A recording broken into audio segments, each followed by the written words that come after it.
যুবক যৌবন পাওয়ার পরে যখন আল্লাহকে ভুলা যায়, পুরুষ পুরুষত্ব পাওয়ার পরে যখন আল্লাহ ভুলা যায়, নারী নারীত্ব পাওয়ার পরে যখন আল্লাহ ভুলা যায়, টাকাওয়ালা টাকা পাওয়ার পরে যখন আল্লাহকে ভুলা যায়, শক্তিওয়ালা শক্তি পাওয়ার পরে যখন আল্লাহকে ভুলা যায়, পদস্থ মানুষগুলা যখন পদ পাওয়ার পরে আল্লাহকে ভুলা যায়, রূপসী যখন রূপ পাওয়ার পরে আল্লাহকে ভুলা যায়, কতই তো ডাকতে থাকে সন্তান না হওয়ার আগ পর্যন্ত, সারাদিন আল্লাহকে ডাকতে থাকে। কত মানুষের কাছ থেকে তো পানি পড়া আনতে থাকে, যাকে দেখে তাকে দিয়ে দোয়া করাইতে থাকে। সন্তান পাইতে দেরি, আল্লাহকে ভুলতে দেরি করে না। সবাই সবকিছু পাওয়ার পরে কাকে ভুলা যায়? কাকে ভুলা যায়? তো আল্লাহ অভিযোগের সুরে বলে, আমা আতাইতু কাইনা নেতান্দুরু বিহা, চক্ষু কি আমি দেই নাই যেটা দিয়ে তুই দেখিস? আমা আতাইতু কাউদুনা নেতাসমাউ বিহা, কান কি আমি দেই নাই যেটা দিয়ে তুই শুনিস? আমা আতাইতু কালিসানান তানতিকু বি, বাকশক্তি কি আমি দেই নাই যেটা দিয়ে তুই বলিস? আমা আতাইতু কাকলান তুমাইয়িজু বি, মগজ কি আমি দেই নাই যেটা দিয়ে তুই ভালো, ব্রেন কি আমি দেই নাই যেটা দিয়ে তুই ভালো মন্দ বুঝিস? আমা আতাইতু কালবান তাতাফাক্কারু বি, কলব কি দিল কি আমি দেই নাই যেটা দিয়ে চিন্তার বোঝা তুই উঠাস? আমা আতাইতু কায়াদানে তাফতিশু বিহা, হাত দুটা কি আমি দেই নাই যেটা দিয়ে তুই কর্ম করিস? আমা আতাইতু কারিজলানে তামশি বিহা, দুটা পাও কি আমি দেই নাই যেটা দিয়ে তুই চলিস? আমা কুনতা সাগীরা ফাকাব্বারতুক, তুই ছোট ছিলি আমি তো তোকে বড় করলাম। কুনতা যায়ীফা ফাকাওয়াইতুক, তুই দুর্বল ছিলি আমি তো তোকে সুঠামত্ব দিলাম। আমা কুনতা জাহিলা, তুই কি অজ্ঞ ছিলি না? ফাআল্লামতুক, আমি তো তোকে শিক্ষা দীক্ষা দিলাম। আমা কুনতা মিসকিনা, তুই কি মার পেটের থেকে নিশ্চয় আসিস না? ফাআগনাইতুক, আমি তো তোকে স্বয়ং সম্পূর্ণ করলাম। মা গাররাকা বিরাব্বিকাল কারীম, আমার মতো রব থেকে তোকে বিমুখ করলো তো করলো কে? মাধবদীর মানুষ ভালো মতে বোঝেন, আপনাদের ইউনিয়নের নাম নিলাম না, থানাটা তো মাধবদী, ঠিক না? মাধবদীর লোকও এখানে আছে, একটু ভাবি না। আল্লাহ বলে, আমার থেকে বিমুখ তোকে কে করলো? মা গাররাকা বিরাব্বিকাল কারীম, উচিত তো ছিল আম্মা বিনি'মাতি রাব্বিকা ফাহাদ্দিস, তুই সারাদিন আমার নেয়ামতের আলোচনা করবি, সারাদিন আমার নেয়ামতকে রটতে থাকবি, জপতে থাকবি, আর সারাদিন তুই আল্লাহ আল্লাহ করতে থাকবি। তোর হাত কর্ম করুক কিন্তু তোর মুখ আল্লাহ আল্লাহ করবে, তোর পাও চলতে থাকবে কিন্তু জবান আল্লাহ আল্লাহ করতে থাকবে। যদি জবানও না করে তোর মন আল্লাহ আল্লাহ করতে থাকবে।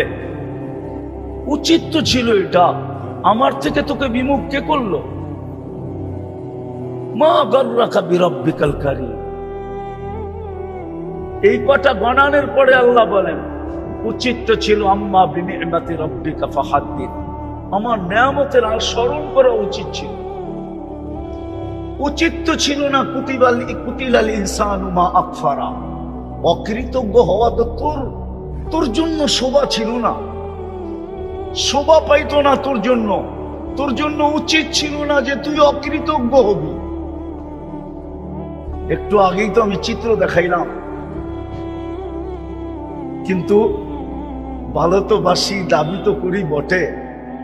বলেন, আসল কথায় আসি, বলেন ও যুবক, তোদের পায়ে হাত দিয়ে জিজ্ঞাসা করি, বল যৌবনের মতো জিনিস দিয়ে তোকে আল্লাহ সাজাইল, তৃতীয় লিঙ্গ তো বানাইতে পারতো, ঠিক না? না পারতো না। যৌবনের যুবকের বাহাদুরির উৎস কি? যৌবন, ঠিক না? যৌবন নাই তো দাম নাই, দাম আছে? যুবকের বাহাদুরির উৎস কি? দাম কত? কত? আরে কত? অনেক কত? অবর্ণনীয়, অতুলনীয়। শুধু এইখানেই শেষ না, সমগ্র জগৎ দিয়া যৌবন কিনা যায় না যদি আল্লাহ যৌবন না দেন। সমগ্র জগৎ দিয়েও যৌবন, যদি আল্লাহ যৌবন যদি আল্লাহ যৌবন হয়, যুবক 14 তারিখে যে তোমারে ফুল দেয় কি দেখা দেয়? আরে কও না, তুমিও যে ফুল দাও কি দেখা দাও? আজ পর্যন্ত তৃতীয় লিঙ্গের কাউরে তো ফুল দিলা না, একটা মেসেজও পাঠাইলা না যে আমাকে জীবনে একবার হলো I.U লেখা পাঠা। কিন্তু তুমি মোবাইল খুঁজলে তো শত মেসেজ পাওয়া যাবে, হাজার মেসেজ পাওয়া যাবে, যে একবার হইলো আমাকে একটা মেসেজ দাও I.U। হ্যাঁ, তৃতীয় লিঙ্গরে দাও না কেন? আরে বুঝো, ভালো মতে বুঝো, কাজে দিবে। আর এটা যদি বিদেশের মতো কাবার স্টেডিয়ামে হইতো তাহলে আরো ভালো হইতো, আওয়াজও বাহিরে যেত না। বিদেশে তো সব প্রোগ্রাম কাবার স্টেডিয়ামে হয়, আওয়াজ বাহিরে যায় না, তো মন মতো বলা যায়, মন মতো শোনানো যায়। আমি তো চেয়েছিলাম যুবক করে আজকে মন মতো শোনাই। হ্যাঁ, আরে না না, বয়স্করা আছে আবার, ঠিক না? আবার মিডিয়া সিডিও আছে, ঠিক না? সব কথা এখান থেকে ওইখানে চলে যাবে, ঠিক না? যতটুক শুনাইতেছি অতটুকুই বোঝো, কাজে দিবে। তো যেটা বলতেছিলাম, রহমতের যদি ছোঁয়া লাগে তাইলেই তো শোনা হয়। আর বৃষ্টি হইলে কি হবে? তা একটা প্রমাণ দিতেছি হাদিস থেকে, যে ওমর রাদিয়াল্লাহু তাআলা আনহু আনতে যাইতেছেন খোলা তরবারি হাতে নিয়া মুহাম্মদুর রাসূলুল্লাহর মাথা, নিশা মাথার ভিতরে 100 উট। কত? 100 উট নিশা মাথার ভিতরে, ঠিক না? তাও আমাদের দেশের উট না, আরবের উট। তাও বাচ্চা বাচ্চা উট। কিন্তু রাস্তায় যায় যখন রহমতের ছোঁয়া লেগে গেছে, সাথে সাথে শোনা, মাথা কি আনবে, উল্টা মাথা যায় দিয়া দিছে। হ্যাঁ, দিয়াই জিজ্ঞেস করতেছে, ইয়া রাসূলুল্লাহ, নামাজ কোথায় পড়বেন? দারে আরকামে। তো বলতেছে, মন তো চায় বাইতুল্লাহ পড়ি, কিন্তু উমর তোমার জাতি তো পড়তে দিবে না। তো বলছে, আমি আসলাম, তারপরে যদি ঘরে নামাজ পড়েন তা আমি আইসা লাভটা হইল কি? তাইলে নামাজ কোথায় পড়বো? বাইতুল্লাহর ছায়ায়। মক্কা। আজকে মক্কায় জানবে আর আমি জানবো, মক্কা জানবে আর আমি। বুঝা গেল ছোঁয়া লাগার পরে বৃষ্টিও হয়ে গেছে, ঘরে নামাজ হবে না। বসে মক্কা, বসে আজকে আমি জানি আর মক্কা জানবে। বাধা দিতে কে আসে দেখবো। তো বলছে হামজা রাদিয়াল্লাহু তাআলা আনহুকে বলছে, হামজা তুমি সবার পিছে থেকো আর আমি সবার আগে থাকবো। বান্দর সব বাইতুল্লাহ অপেক্ষা করতেছিল, এই বুঝি মাথা নিয়ে আসলো। বান্দর বুঝেন, বানর বুঝেন, সব মক্কার কুরাইশ সর্দার, তখন তো কেউ মুসলমান হয় নাই, সব বানর অপেক্ষা করতেছে যে মাথা তো আজকে আসবেই, কেননা যে দায়িত্ব নিছে ও মাথা নিয়ে আসা ছাড়া আসবে না। কিন্তু যখন দেখতেছে যে স্লোগান দিতে দিতে আসতেছে, সবার আগে দেখতেছে ওমর রাদিয়াল্লাহু তাআলা আনহুকে, সবাই জিহ্বায় কামড় দিয়া মাথা নিচা কইরা যার যার মতে রাস্তা নেওয়া শুরু করছে, যে পাঠাইছিলাম তো মাথা আনতে, এটা তো উল্টা মাথা দিয়ে আসছে, আর মাথা দিয়ে আসে নাই, উল্টা আমাদের মাথা নিতে আসছে। আয়েশা এলান করছে, যে স্ত্রীকে বিধবা করতে চাও, সন্তানকে এতিম করতে চাও, সে আমার সামনে আসো। আজকে মুহাম্মদুর রাসূলুল্লাহ বাইতুল্লাহ নামাজ পড়বে আর পুরা মক্কা দাঁড়ায় দাঁড়ায় দেখবে। যদি নিজের জায়গার থেকে কেউ সরল তাইলে খবর আছে। আল্লাহর রাসূল নামাজের সালাম ফিরায় একটা চিৎকার দিছেন, বলছে ফাররাকতা বাইনাল হক্কি ওয়াল বাতিলি আনতা ফারুকাল আযম, তুমি হক আর বাতিলের ভিতরে ডিভাইডেড করে দিলে, ওমর আজকের থেকে তুমি ফারুকে আযম। তো রহমতের ছোঁয়া লাগলেই তো শোনা হয়। আর যদি বৃষ্টি হয়, ওই যে প্রমাণ দিলাম না একটা, আর বড় প্রমাণ লাগবে নাকি? তাহলে আজকেও যদি আমরা মনোযোগ দিয়া যেইভাবে আল্লাহর হুকুম এইভাবে শুনতে পারি, পরিবেশটাকে ওইভাবে রাখতে পারি, রব্বে কাবার কসম রহমতের বৃষ্টি হবে।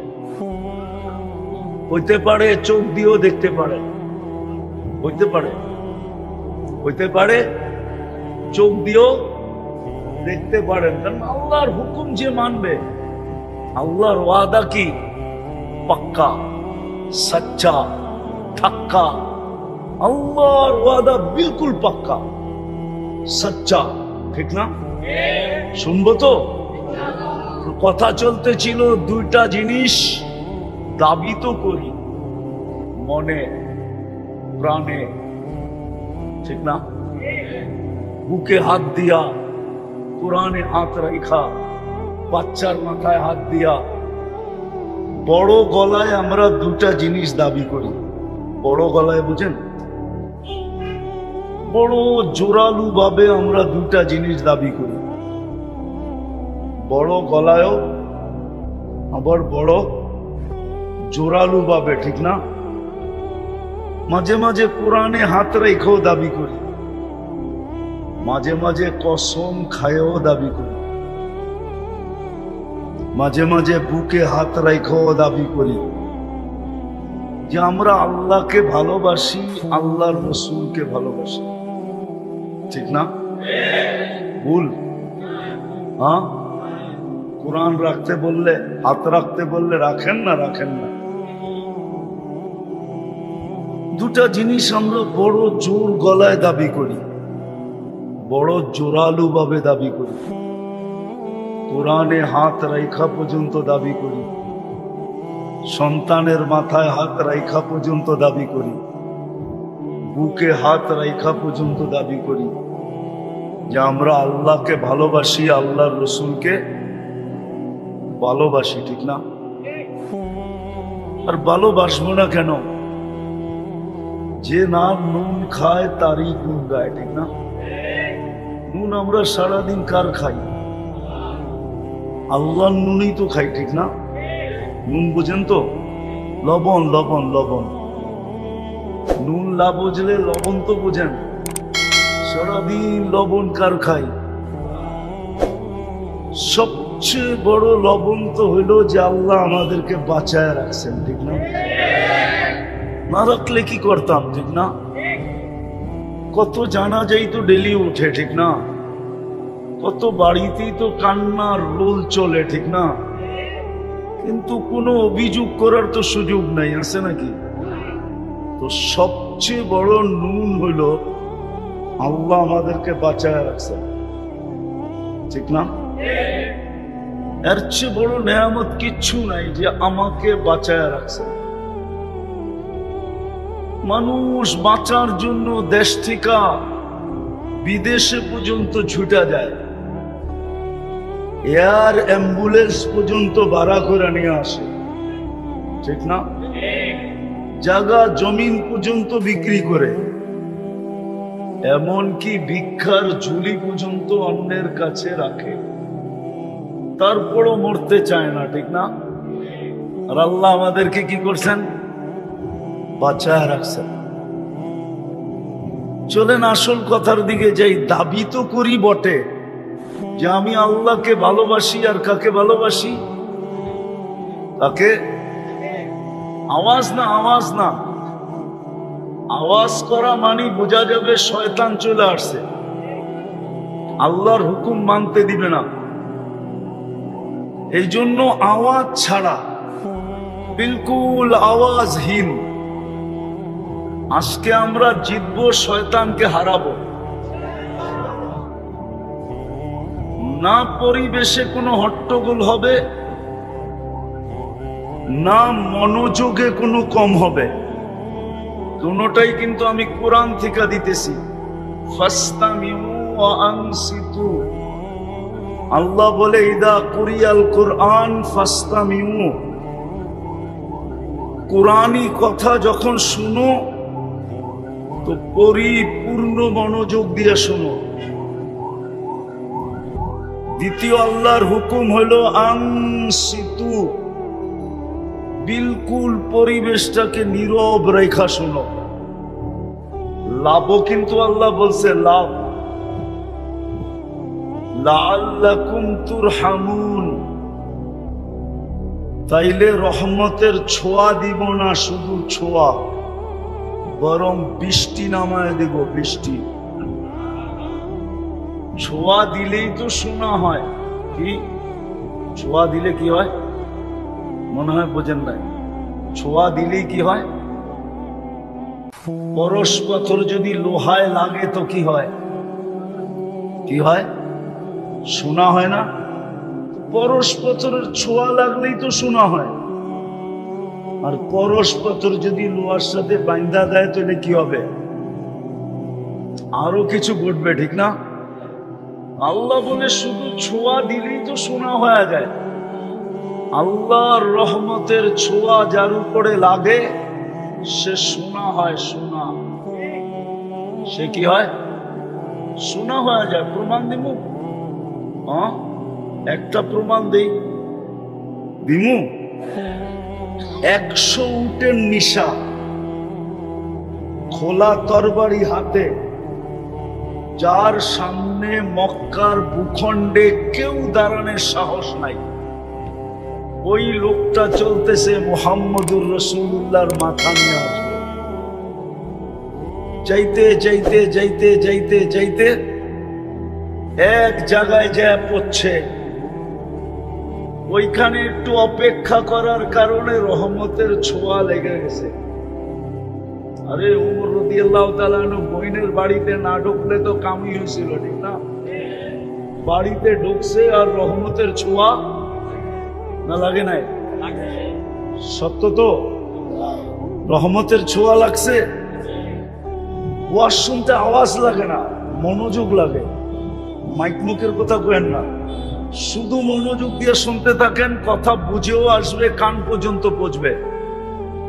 গান শুনতে আওয়াজ লাগে, ওয়াজ শুনতে মনোযোগ লাগে। আল্লাহ মনোযোগের কথা বলছে, আল্লাহ আওয়াজের কথা বলে নাই।